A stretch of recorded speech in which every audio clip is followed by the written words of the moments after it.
I tell you a story? Stephen Denny. As a consultant, he draws on over 20 years of experience as a senior marketer at companies like Sony, OnStar, and Plantronics, helping emerging brands compete against giants. From my own consulting work with clients in Asia and the Americas and Europe, I'm seeing trends that affect all of us. As an author, his book Killing Giants has been translated into 6 languages and has been featured in Inc. magazine, Strategy and Business, Ad Age, and many others. Ad Age calls Killing Giants one of their top 10 marketing books of 2011.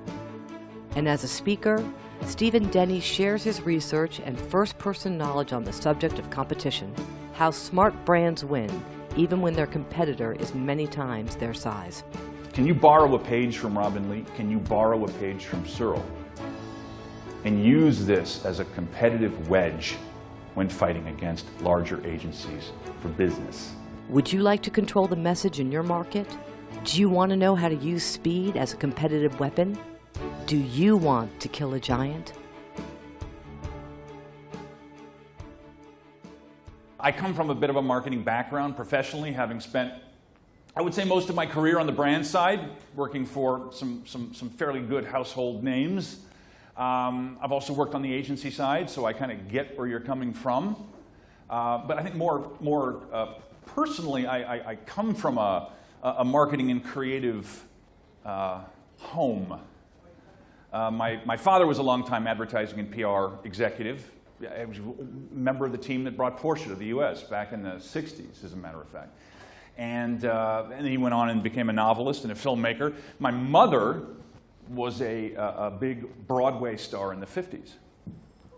My brother is a professional musician, so clearly I'm the black sheep of my family. Most kids dream of running away to the circus. Trust me, I ran away from the circus and got a job. And I think the MBA was the last straw. My mother actually still says to this day, you know, he could have been a baritone. But be that as it may, what I'd like to talk about today is how smaller, smarter, nimbler companies outmaneuver the giants that they face. An American literary theorist by the name of Kenneth Burke said that stories are equipment for living, which I like that turn of a phrase. And I wrote Killing Giants sort of in that vein. I wanted to tell stories. And I did my best to get out of the way so that I wasn't trying to tell their stories for them, even though sometimes I stumbled a bit as I tried to lead an interview or in a particular direction. I did my best to get out of the way and let my heroes tell their own stories. So in that spirit, may I tell you a story? I want to introduce you to a gentleman named Herman Mashaba. Just to set the tone for what we're going to talk about here today. Herman, like so many entrepreneurs, is a hustler at heart. He's a guy who largely raised himself on the streets of the townships of South Africa. From the age of 16, he provided for himself and for his family as a professional gambler at the age of 16. You play Texas Hold'em? Anyone? You play some cards? We all play some cards, don't we? You learn things. Interview a professional gambler sometime. Ask them about personal tolerance for risk. Ask them about the tells, those nonverbal signals we give off when we don't want the other person to know that we hold nothing in our hands. Well, Herman had that education from a young, impressionable age. And frankly, it served him rather well. Here's a man who then went on in his professional career into a series of succession of commission sales jobs. He's selling insurance, he's selling tableware. And he gets into cosmetics. And in cosmetics, he finds something very interesting to him. He sees a consumable product. He sees brand loyalty. He says, if I get a customer, I can keep a customer. I can grow a business.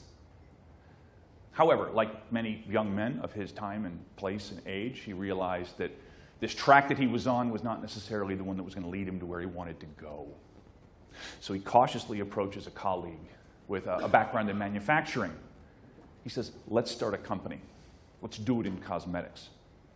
They approach a financier, they get some financing, and they launch a company. They name their company Black Like Me. Now, stop, recap just for a moment. This is a black entrepreneur launching a company called Black Like Me. Intriguing as the story progresses is that he's doing this during apartheid. People like Herman Mashaba are what I would call giant killers. These are people who get up every morning and their feet hit the ground and they go to the office and they compete against brands, companies that on paper should be able to roll over and crush them. And yet, for some reason, they not only survive these encounters, but they win. They thrive under these conditions. And we as students of business, we want to understand this. We want to know, how is this possible? What is it that they're doing that we find so difficult, that we all find so difficult? We want to capture that. We want to apply it to our lives and our companies and our families. Denny's approach is simple. He interviews key executives before each event and then selects from the more than 70 interviews within the Killing Giants body of work to present. No dry lectures or fluffy anecdotes, just the right stories direct from the source with all the dots connected for your audience. This gentleman's name is Robin Li. Robin's the CEO and founder of a company called Baidu. Baidu is the largest search engine in China. Robin knows a thing or two about killing giants. He's thrown Google on its back in his home country. It's a complex story, and I don't want you to get the impression that I can gloss over it quickly and say it's all due to one thing. But as I've spoken to former Google China people, venture capitalists who know Robin well, Robin himself, Baidu employees, there's a pivotal couple of things I do want to talk to you about, and that's where our lesson is going to come in. Baidu came of age as the internet came of age in China. First couple of years of our current century. Here we've got coastal cities where there's a lot of familiarity with Western brands, Western technology, Google, Yahoo. Brands like that are very familiar to these people. But as the secondary and tertiary markets away from the coasts came online, those loyalties didn't exist. And into that gap steps Baidu, originally as a B2B company, providing search engine technology to front-end portals like Sina and Sohu, kind of like what our My Yahoo page would look like today. And all of a sudden, he makes the decision that he needs to be a business-to-consumer-facing brand, and he throws that switch, and he's competing with his customers from day one. That's a risky proposition, isn't it? But the pivotal part that makes this work is how he positioned not only his own company, but how he positioned all of his competitors and lumped them together